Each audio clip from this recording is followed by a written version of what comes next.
So over the years, what goes on is essentially a mapping exercise, right?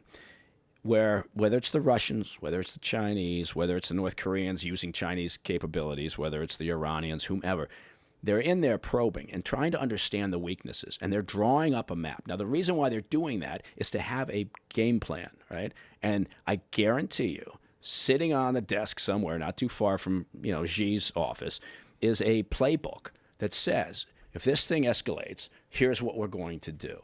And if you think like it was bad in Texas, a couple of weeks ago when, the power was out, and it was bad, but think about that lasting for 8, 10, 12 weeks around the country, right?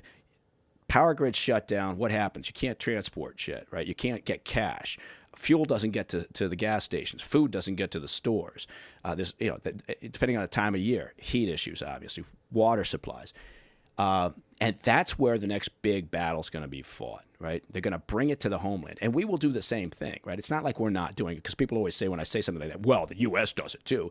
I think, well, fuck yeah, the U.S. does it. We better hope we're prepared. Does that frustrate you when people say that? Well, the U.S. does it too. Yeah, it does in a sense, because, and this is where I think, now personal opinion comes into it. Look, I spent most of my adult life overseas, and I like to think that I've got a fairly pragmatic view on things.